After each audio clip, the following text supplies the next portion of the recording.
내가 그런 생각을 한다. 인생의 모든 시련은 어쩌보면 내 인생을 깊게 해주기 위한 아주 고마운 장치들이야. 근데 이 얘기만 해주고 싶어. 내가 너희들보다는 그래도 조금만 많이 더 살았으니까, 살다 보니까 내 인생에 다가온 시련들이 결국은 내 인생을 되게 깊게 해주는, 깊이 있게 해주고 더 빛나게 하는 밑거름이나 계기가 된 경우가 정말 많더라고. 그래서 내가 어릴 때부터 힘든 일이 있을 때마다, 학원 강사하면서도 힘든 일이 꽤 많았는데, 그럴 때마다 항상 생각하는 그 문구가 있어. 딕 트레이시라고 불리는 아주 유명한 연설가가 한 말인데, 그 사람도 되게 가난한 환경에서 자라나서 지금 막 억만장자가 되어 있는 사람이야. 근데 그 사람이 한국에 한번 방문을 해서 영어 연설을 했는데, 그 표현이 이제 자막에 뜨는 바에 따르면 다음과 같이 뜨더라고. 신은 인간에게 선물을 줄 때 시련이라는 포장지에 싸서 준대. 작은 선물에는 작은 포장지가 쌓여있지만 큰 선물을 줄 때는 큰 포장지가 쌓여있대. 인생에 어떤 큰 시련을 만날 때, 힘든 일이 있을 때 어찌 보면 내가 그 선물을 받을 자격이 있는 건 시험하는 계기는 아닌지 따져보는 것도 좋다고. 선생님도 이렇게 살면서 느끼거든. 내가 만약 그런 환경에서 자라지 않았다면, 내가 과연 이런 부모님들을 만나지 않았다면, 내가 과연 지금 언니들과 같은 사람들을 만나지 않았다면 나의 삶이 어찌 보면 더 무미건조하게 흘러갔진 않았을까. 내가 그런 환경들을 극복하는 과정에서 조금 더 독해진 건 아닐까, 이런 생각을 하거든. 그래서 너희들 지금 감정적으로 좀 힘들 때야. 감정적으로 좀 힘들고 고민이 있다면 선생님 부탁하건대, 이게 내 인생을 더 깊이 있게 해주는 장치가 아닐까. 어찌 보면 이 시련이라는 포장지를 벗기고 나면 더 큰 선물이 있으려고 하는 건 아닐까. 이런 고생 안 한 애들보다 내가 더 좋은 일이 있으려고 하는 건 아닐까라고 생각하는 것도 괜찮아. 어떤 인생에서 여러 가지 난관들을 만나면서 느꼈던 교훈은 세상에 의미 없는 시련은 없다는 거였어. 그게 정말 좋은 반전의 계기가 되고 그러기도 했었거든. 난 살면서 그걸 되게 많이 느껴서 너희도 그걸 좀 알았으면 좋겠어. 맹자 아저씨가 그러더라. 하늘이 장차 큰 인물이 될 사람에게는 그 사람의 인내를 시험하여 그 사람이 장차 큰 상을 받을 자격이 있는지를 시험하고자 한다. 고난이 다가왔을 때 하늘이 혹여 나를 큰 인물이 되기 위해 시험하는 건 아닌가 늘 돌아보아라. 초등학교 때부터 내가 이 얘기 너희한테 한 적이 있었던 것 같은데, 초등학교 때부터 내가 일기를 썼어. 그래서 그 일기장을 차곡차곡 모아두고 있는데, 나는 손글씨를 좋아해서 지금도 스마트폰에 일기를 쓰거나 앞에 인터넷에 쓰는 게 아니라 손 다이어리를 쓰거든? 근데 매년 그래서 다이어리 고르는 게 나의 즐거움이고, 나 다음에 1년 동안 쓸 다이어리는 못 쓰지 막 이런 식으로 스터디 플래너 말고 이제 그런 것들을 내가 이제 사용하는데, 근데 거기에다가 초등학교 때부터 내가 뭐라고 써놨냐면, 초등학교에 내가 어떤 일기를 썼냐면, 나는 나중에 되게 유명한 사람이 되고 싶다. 내가 유명한 사람이 되면 나한테 사인 받으러 오는 사람도 있을까? 그러면 사인을 만들어 놔야겠다고 초등학교 때 내가 사인을 만들었어.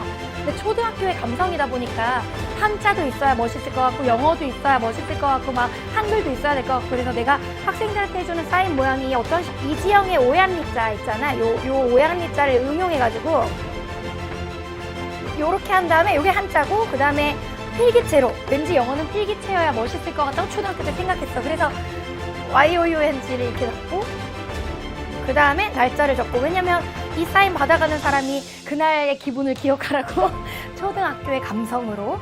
그 다음에 거기다가 뭐 너의 지형 뭐 이런 거 적고, 한글과 한문과 영어가 콜라보된 이런 사인을 만들어서 내가 뭐라고 써놨냐면, 나중에 이 사인을 해주는 많은 사람에게 해줬으면 좋겠고, 이 사인이 사람들에게 힘이 됐으면 좋겠고, 막 이런 얘기를 써놓은 거야. 그리고 나서 내가 그냥 우연히 그 일기장을 펴서 이 사인을 보고, 그때 내가 미래의 나에게, 어른인 나에게 하는 메시지를 듣고 소름이 끼쳤을까 안 끼쳤을까? 근데 되게 소름이 많이 끼쳤거든. 아, 이거 초등학교 때 만들었구나. 그때 나는 기특하게 이런 생각을 했구나. 그뿐만 아니야. 초등학교 때 나는 10년 후 나의 모습, 20년 후 나의 모습, 30년 후 나의 모습에 대해서 일기를 썼어.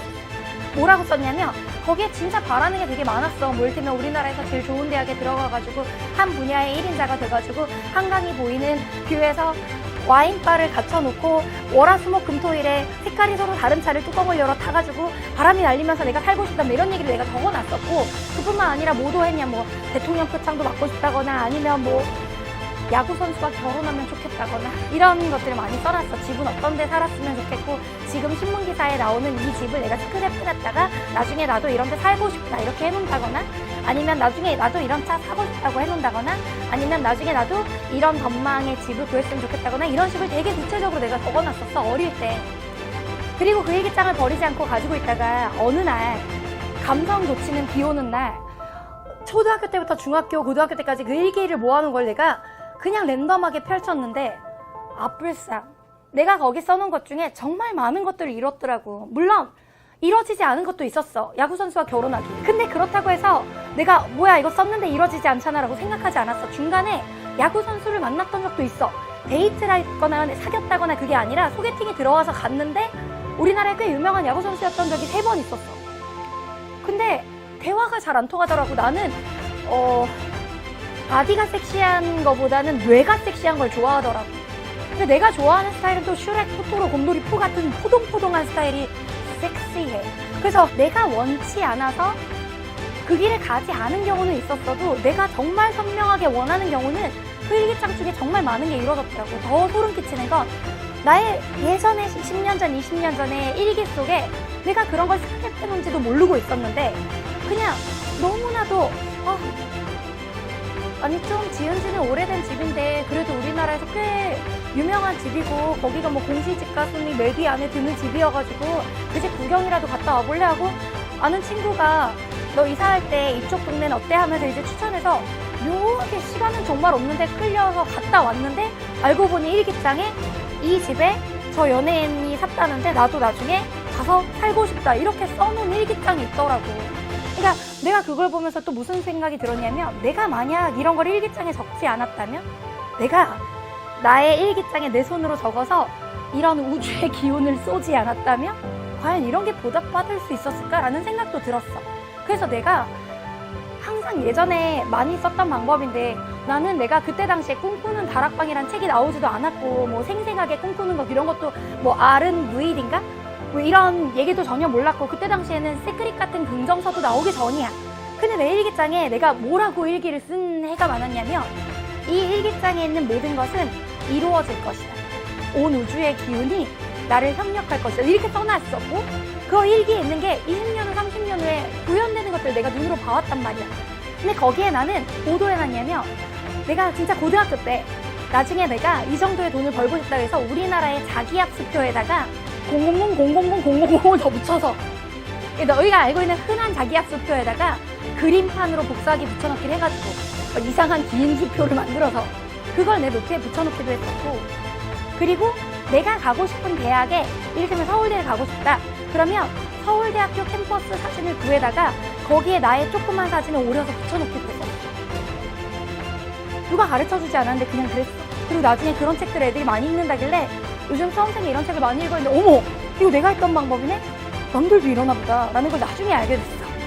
그리고 내가 사업하고 있는 지금 뭐 회사의 대표이사나 이런 사람들한테 가끔 제가 어릴 때 이런 습관이 있었는데요. 어릴 때 이렇게 꿈을 꾸고 이런 것들을 생각하고 막 근데 그랬던 경험이 있으세요? 라는 질문을 해봤는데 지금 내가 강의하고 있는데 모 회사가 ST 유니타스라고 하는 회사인데 거기가 서울대 공대 출신의 CEO가 있어. 근데 그 사람도 아주 어릴 때부터 한국의 교육이 전 세계의 교육을 리드했으면 좋겠다. 이런 생각을 가지고 있었고 2010년대 초에 교육회사를 창업할 때 진짜 조그만 회사 자본금 진짜 1,000만 원 정도밖에 안 되는 조그만 회사로 창업하면서 언젠가 미국에서 제일 큰 교육업체를 자기가 인수해서 한국식 교육 방식으로 전 세계의 많은 사람들이 교육 기회를 누리도록 자기가 하고 싶다 이렇게 인터뷰도 하고 그랬나 봐. 근데 실제로 이 회사를 몇 년 만에 뭐 2조 5천억 원대 회사로 만들어서 미국의 제일 큰 교육업체인 프린스턴 리뷰라는 회사를 그 사람이 인수한 다음에 인터뷰를 하는데 내가 그때 무슨 생각이 들었냐면 이 사람 몇 년 전에 그러고 싶다 했는데 진짜 이루네? 라는 걸 내가 봤어. 그래서 내가 오늘 지금 이 한마디만 하고 나머지 선지를 설명하면 선명하게 바라는 것이 없으면 내가 바라는 것이 무엇인지 세상이 알지 못하므로 그 꿈에 다가가는 길은 없다고 생각하면 돼. 내가 그걸 그리지조차 않았으니까. 근데 내가 무언가를 적고 구체화시키고 구체적으로 상상하고 그러면 그게 실제로 꿈으로 실현될 가능성 상당히 높아진단다. 그래서 내가 부탁이 있는데 내가 썼던 유치한 방법이지만 그게 나에게 전율을 일으킬 만큼 너무 많이 이루어졌기 때문에 너희도 그랬으면 좋겠어. 그 생각보다 너무 많이 이루어져서 깜짝 놀랄 거야. 그거를 해본 사람과 안 해본 사람 많이 다를 거라고 생각해. 그리고 구체적으로 나의 10년 후, 20년 후, 30년 후의 모습에 대해서 스스로에게 미래의 편지를 써. 너는 20년 후에 이러고 있을 거야.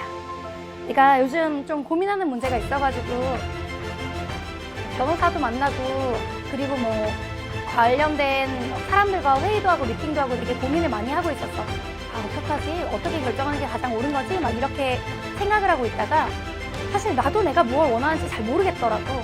그러다가 내가 이번에 핸드폰을 하나 바꿨거든? 역시 노트 10이 너무 좋아가지고 3D 스캔하려고 어쨌든 핸드폰을 바꿨어. 근데 핸드폰을 바꿔가지고 핸드폰을 이제 이렇게 옮기면서 백업을 하다가 거기에 내가 그냥 메모해놨던 메모지 하나, 그것도 2011년 메모지 하나를 스캔해놓은 걸 보게 됐어. 거기에 무슨 문구가 써있었냐면 너는 2020년이 되면 이렇게 되어 있을 거야. 지영아, 지금 힘들어도 힘내. 너는 2020년에 이런 것으로 여기에서 이렇게 삶을 즐기고 있을 거야 하는 편지를 내가 9년 전에 쓴 걸 보게 됐어. 근데 거기에 내가 진짜 구체적으로 지금 고민하는 답이 써 있는 거야. 내가 A 할까 B 할까 C 할까 D 할까 막 이런 고민을 하고 있었는데 거기에 선명하게 너는 B를 하게 될 거고 너는 이렇게 할 거야 라는 편지를 내가 보고서 어제 되게 마음이 심쿵했어. 과거에 나는 나의 미래를 알고 있었구나. 역시 성공을 향해 힘겹게 올라가는 게 아니라 결정된 시나리오대로 성공을 향해 내려가는 게 맞구나 이런 생각이 들더라고. 내가 이 얘기를 너희한테 진중하게 하는 이유는 너희는 너희를 믿어야 돼. 내가 못 믿는 건 안 돼. 내가 이걸 믿고 실현 가능성을 100% 확신할 수 있을 때 그거는 진짜 이루어질 가능성이 커. 나는 너희가 지금부터 미래의 너희한테 편지를 쓰고 미래의 너희에게 희망을 주고 미래에 너희가 지쳤을 때 그 일기장을 펴보면 또는 그 노트를 펴보면 위로가 되는 그런 글을 준비해 나갔으면 좋겠거든. 왜냐면 너희가 원하는 거, 지금까지 인류 역사상 램프의 요정이든 또는 관세음 보살이든 소리를 듣고 소원을 들어준다는, 아니면 뭐 예수님, 부처님, 알란 뭐 이런 식으로 많은 사람들이 종교적인 어떤 절제자를 찾았든 지금까지 어떤 인간의 소원을 듣고 그걸 실현해준다는 건 동서양의 많은 전통과 많은 역사 속에서 항상 있어왔던 공통적인 요소거든. 그러니까 오늘부터 너희가 한번 구체적인 꿈을 좀 그려보고 준비해보고 하면 어떨까. 하지만 가장 원하는 거 하나를 선정해서 그 노트에 앞에다 해놓고 너희가 벌고 싶은 게 만약에 돈이라면 수표도 000 많이 붙여가지고 붙여놔봐. 이거 진짜 효과 있네? 이거 진짜 되잖아? 이주연이 그때 말한 게 진짜 뭐가 효과가 있었나? 라는 생각을 할 거야.